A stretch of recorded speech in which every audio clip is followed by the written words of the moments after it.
Well, hello, everybody. Hope you're doing well. Thank you for joining us for this online message this weekend for Deep Rivers Church. It's great to have you with us. We had a great weekend last weekend. Maybe we saw some of you. We had a church picnic that was great. This last week, we went to a migrant farm, our first of 6 trips. Not this Tuesday, but the next Tuesday, we'll be going again. So if you're curious about that, please let us know. And I hope all is well with you. All right, let's just jump right in. When I was a youth pastor, I realized it's advantageous if you could figure out a way to get the kids' attention before you started a Bible study. So we were going to do a Bible study on James and the power of the tongue.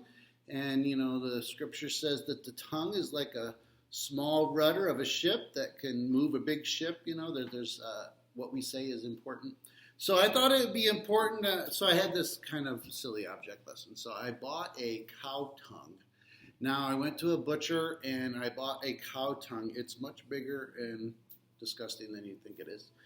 It's pretty big, cow tongue. And so I put it in a plastic bag, a black plastic bag, and tied it up. And then I passed it around and had all the kids try to guess what was in, the bag, and nobody could guess, obviously. And then I pulled it out, and it's a disgusting thing. The girls were totally grossed out, and the guys thought it was kind of cool.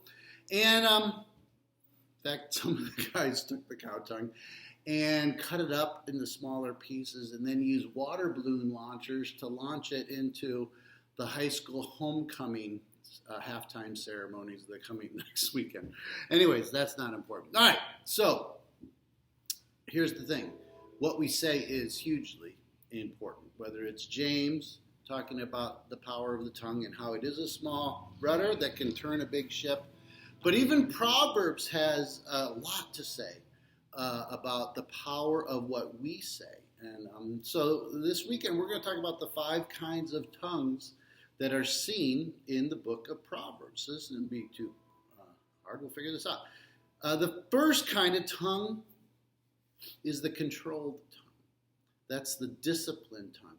They think twice before speaking, and they know when silence is best. So here's a few Proverbs that talk about that. Again, I'm not going to read off all the references this weekend, but they will be included in the email that goes out. 1, who has understanding holds their tongue. A gossip betrays a confidence, but a trustworthy person keeps a secret. Those who guard their lips preserve their lives. The next. A gentle answer turns away wrath, but a harsh word stirs up anger. The tongue of the wise adorns knowledge, but the mouth of the fool gushes folly. And then the last one. The one who has knowledge uses words with restraint, and whoever has understanding is even-tempered. Oh, there's one more, sorry.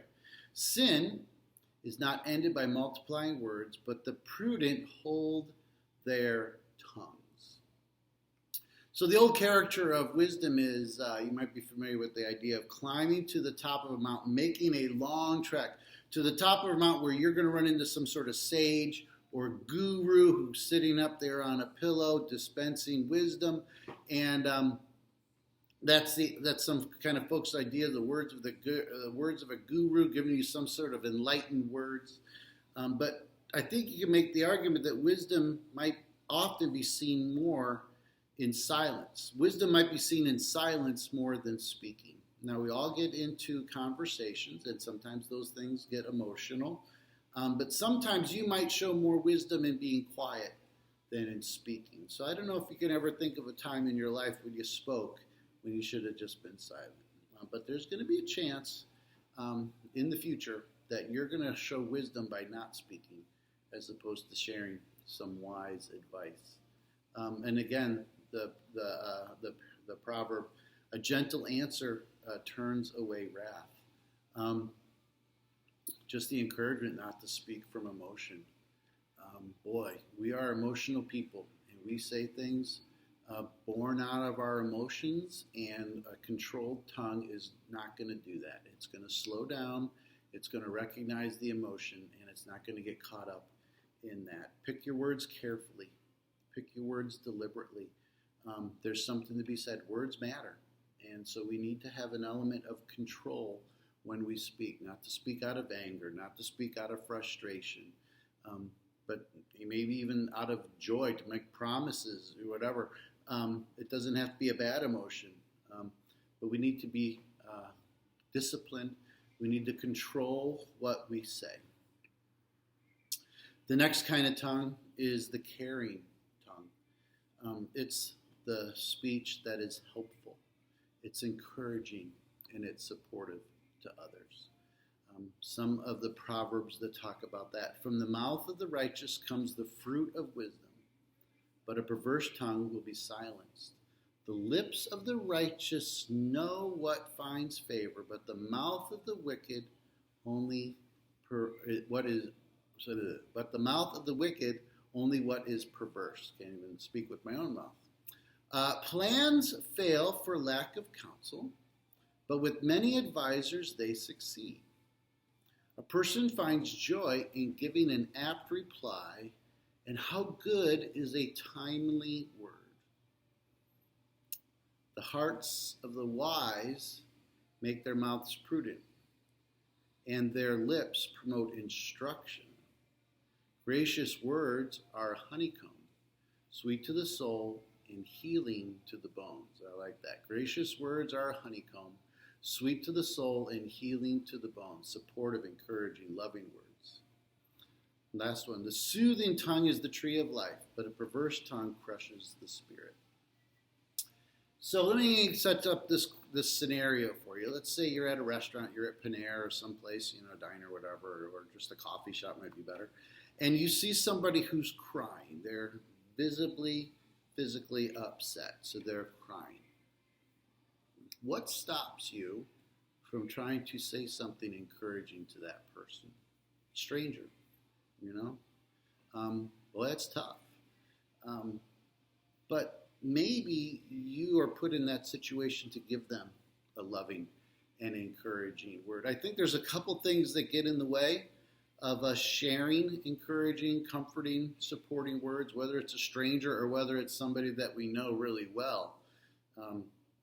We know people, and sometimes we're afraid to speak into their lives because we feel inadequate, or maybe we fear that we'll actually make things worse. I think I can relate to both of those hesitancies. I just don't feel adequate. What am I going to say? Or maybe I'm fearful, maybe I'll say something, just make it worse. These proverbs, they talk, the lips of the righteous know what finds favor, and the mouth of the wicked. So when we are righteous people, we depend on the Holy Spirit to give us words. And if we learn to follow his voice or just be open to his prompting, when there's a righteousness on us, I think we're gonna exhibit some wisdom. Let me just say that. And then here's an interesting phrase. Unasked for advice is criticism. Think about that.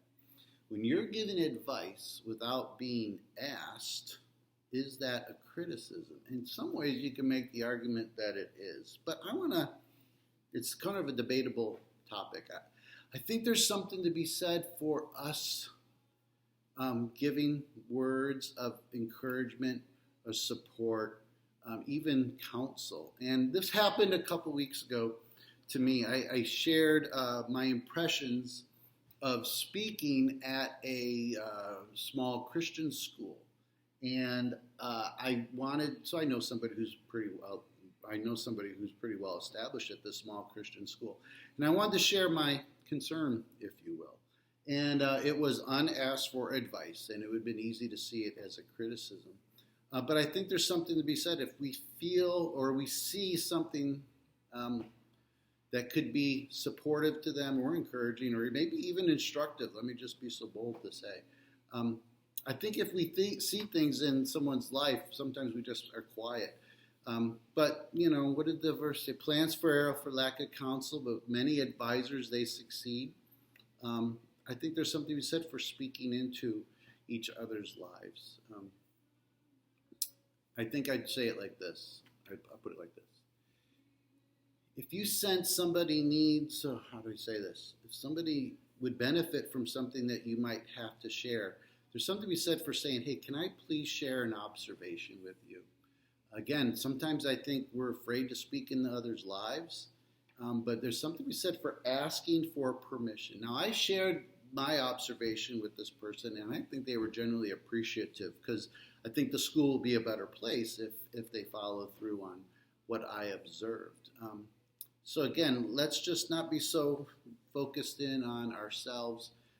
We need to be aware that God puts us in situations where we can have a supportive or encouraging word, or even a word that might help them in some way. So yeah, some ways unasked for advice might be considered a criticism, but I think there's something to be said for us being able to give some wise counsel to people, even if it's not asked for. I know that's a crazy thought. So the first one is a controlled tongue, a disciplined tongue. The second one is a caring or helpful tongue. The third one is more of the negative. It's a conniving tongue. It's a tongue that promotes evil.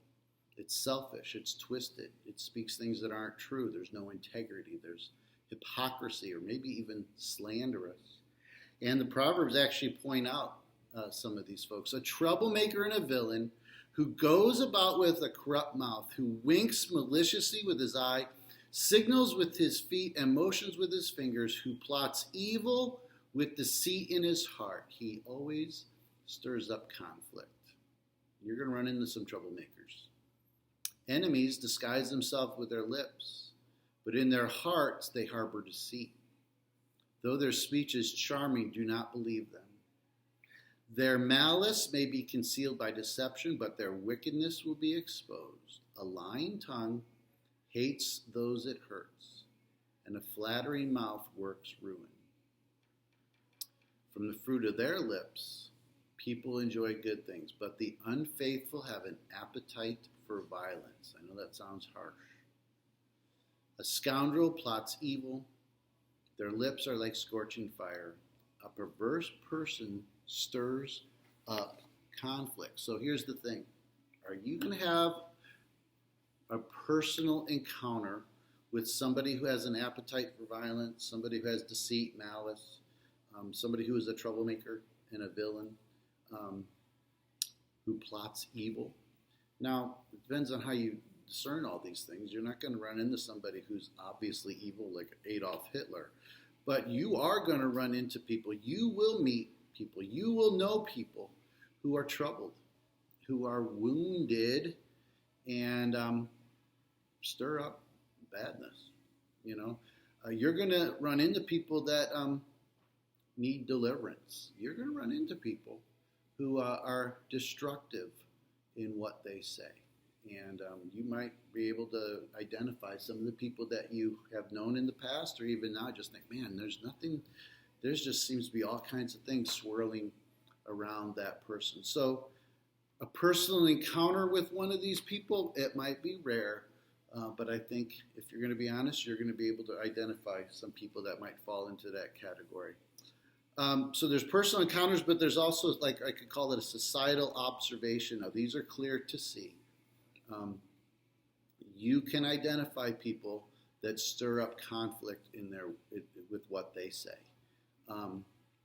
They are promoting evil. What has become, good is evil and evil is good. We see that played out in culture. We see that played out in society. Unfortunately, a lot of these people are people with power and influence, and you could see kind of the destruction of what. Well, again, I could go on and on about that. I think you know what I'm talking about. So there's going to be people, rare, but you're going to see people personally that have a conniving tongue, but you're going to also probably see it in a societal observation. The next one is a critical tongue. We can call this just a gossiping tongue. They speak negatively about others. They're just speaking critical. They don't have good things to say. They're tearing down people. They're sharing bad news. The key phrase on this one is a gossip. A critical tongue is somebody who speaks about. They're speaking about other people. The Proverbs is full of warnings about people who gossip. Whoever derides Another word for deride would be disparage or ridicules. Whoever derides their neighbor has no sense. Whoever conceals hatred with lying lips and spreads slander is a fool. There's a slander. A gossip is somebody who slanders, speaks negatively. With their mouths, the godless destroy their neighbors, but through knowledge, the righteous escape. Whoever would foster love covers over an offense, but whoever repeats the matter separates close friends. Now, a conniving tongue might be rare. A critical tongue, this kind of tongue, is going to be way more common. And here's the tricky part. People can have a critical tongue and not even realize what they're doing. I can almost use the word, it's accidental. They're not purposely, they're not intentionally conniving, they're not purposely trying to cause up dissent, but they've just fallen into the habit, the sinful habit of gossip. Here's the question. Do you know anybody who gossips? Do you know anybody who you could actually define as a gossip? They do it so much that it's become part of their character. It's almost not just a thing that they do, it becomes something that they are. Somebody who just speaks critically of others. So why are we critical of other people? And there's probably a lot of reasons. I just came up with 3 off the top of my head. Sometimes we speak critically of others because we're looking for some sort of revenge or payback for a past hurt. I get that. If somebody has done something that slighted you, you kind of want to even the score. So if you get the chance, you're going to speak negatively about that person. So so sometimes it's a sense of trying to pay back. Sometimes we like to share bad news about other people just because it feels good to know stuff. I think that fuels a lot of people's desire to gossip. We have a sense of, hey, I know something. Would you like to know what I know? And it feeds our flesh to be able to share bad news about somebody else with someone else. And the last reason is just we pull ourselves up by putting other people down. Sometimes people speak critically of others, maybe more oftentimes than we realize. We speak critically of others because it makes us feel better about ourselves. So there's a critical tongue, in addition to the conniving and in addition to the controlled, caring, and conniving, we can have a critical tongue as well. The last one is a careless tongue. This is somebody who can just be lazy. They could just be kind of unaware of what they're doing. They jump to conclusions. Sometimes we don't think about what we're saying. There could be swearing and cursing, what we think about swearing and cursing, but cursing also has a different meaning to it. We'll get to that in just a moment. A critical tongue is speaking about somebody in a harmful way. A careless tongue can be speaking to somebody in a harmful way. A few proverbs that talk about this. The words of the reckless pierce like swords. Think about that. The words of the reckless can pierce like a sword, but the tongue of the wise brings healing. Those who speak rashly will come to ruin. A gossip betrays a confidence, so avoid anyone who talks too much. Obviously, the more we talk, the more likely we might say something we regret. These two are kind of related. To answer before listening, that is folly and shame. And then the one that connects to that. In a lawsuit, the first to speak seems right until someone comes forward and cross-examines. Okay? Especially about those last two. There's 2 sides to every story. We hear one side, and we automatically think that that's the truth. That's not wise. That's not being smart. We need to not jump to conclusions. Don't always believe the first side heard. Oftentimes, there's much more going on, and I could probably think of some times in my life where I came to some conclusions that weren't truthful because I heard only one side. Now, the second point on this careless tongue, again, talks a little bit about the reckless words and how they can pierce like a sword. when you say something careless, like you're stupid, it doesn't seem very powerful, does it? Oh, you're stupid. You'll never do this. Like, you'll never accomplish this. You'll never be able to do that. You'll never do, or you'll never change. Or even something like, you're going to be just like your mom. You're going to be just like your dad. You know, if your mom or dad had some destructive habits in their life, and somebody says, not surprised, you're going to be just like,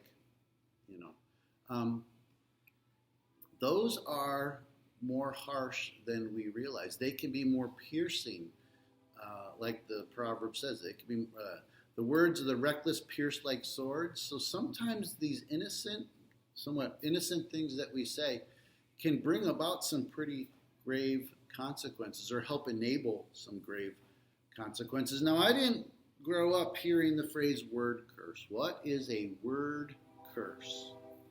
I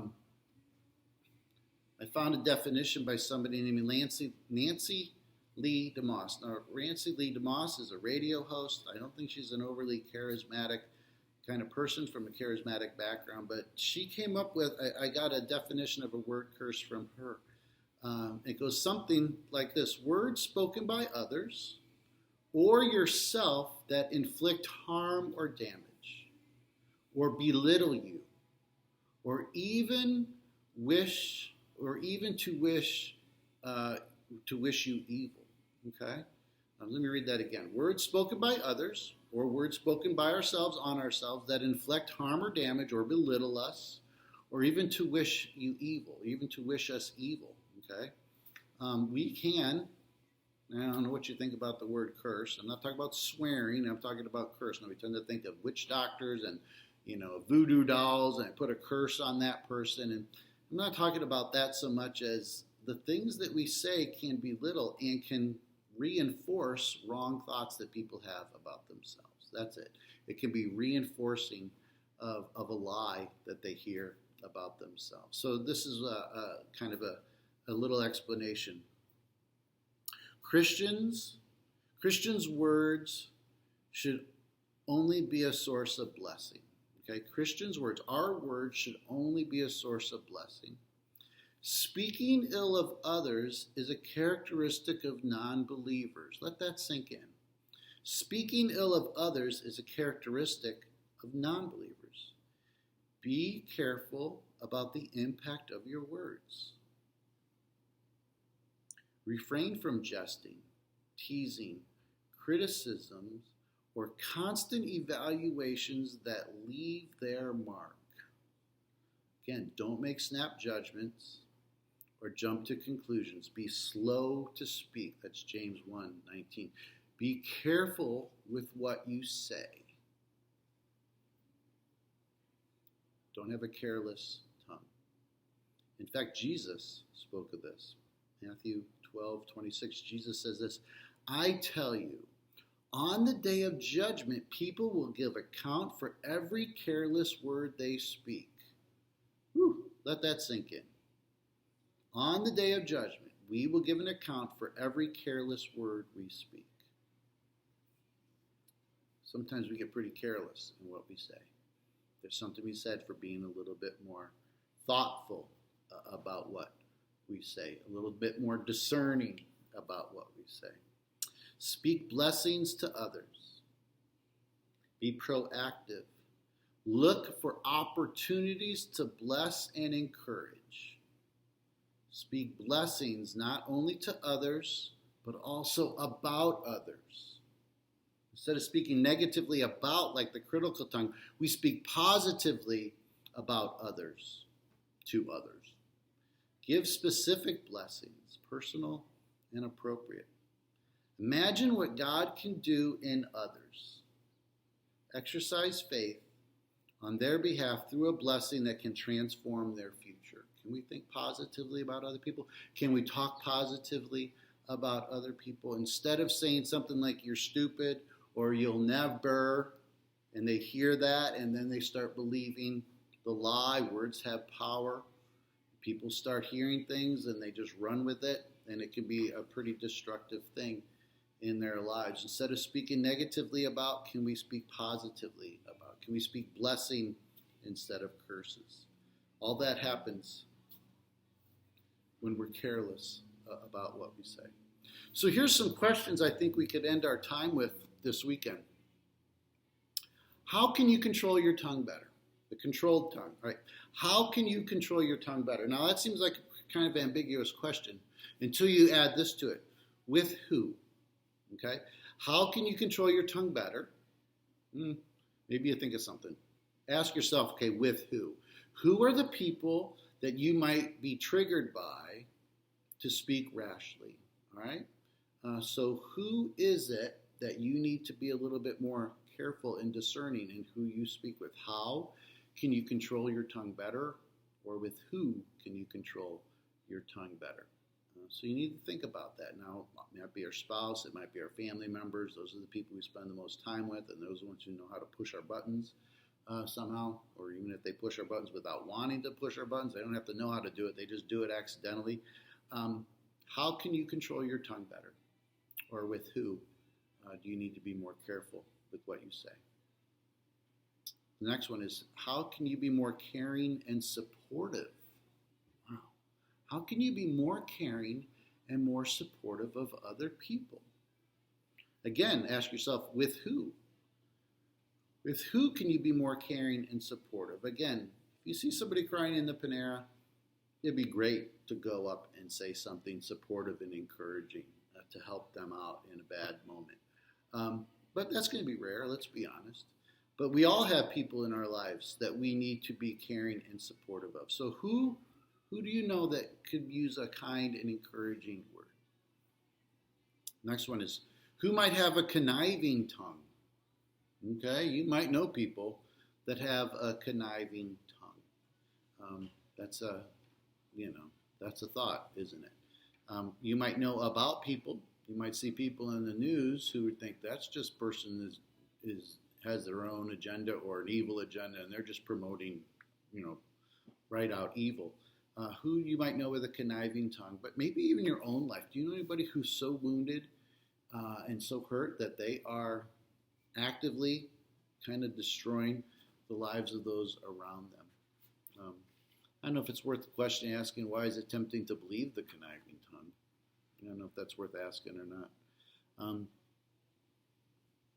Here's the next one is, how do you speak critically of others? How do you speak critically of others? Now, no one raise their hand again. I'm a gossip. I really love gossiping. It's a habit. It's more than a habit. It's a hobby. I love it. People don't acknowledge that. I mean, they might not see it in their own lives. If I was I know somebody who I think is an extreme gossip, and if I would share that with them, they would probably be shocked. They probably wouldn't acknowledge it in their own life. But how do you speak critically of others? Who are they? And then why do you speak critically of them? Do you ever had a bad experience with them? Why is it? What's that motivation inside that makes you speak critically of other people? And the last question to ponder is, how are you careless in your speech? Like I said, I talk a lot. I probably talk too much. There's something said for me just kind of shutting up and observing the room once in a while. But how are you careless in your speech? And again, I think this is a question that it's worth just asking God to give you some sense of enlightenment or direction. How are you careless in your speech? Who do you kind of speak carelessly about? Not just critically, I guess, but carelessly. How are you careless in your speech? There's something to be said for just pondering that, asking God and waiting for Him to drop something in your heart. So those are the 5 kinds of tongue. The controlled tongue, that's where we're supposed to be. The caring tongue might take some courage, might take us stepping out of our comfort zone. The conniving tongue, I hope we're not there. I hope we're not promoting evil, but you might know people who are. The critical tongue, I think we all fall into that at times. The careless tongue, I think a lot of us kind of wrestle with that. So I think it's good that we're aware of what we speak. Again, Proverbs has a lot to say about the power of the tongue and what we say. So, all right, well, thanks again. That's it. Take care. God bless. Hope to see you soon.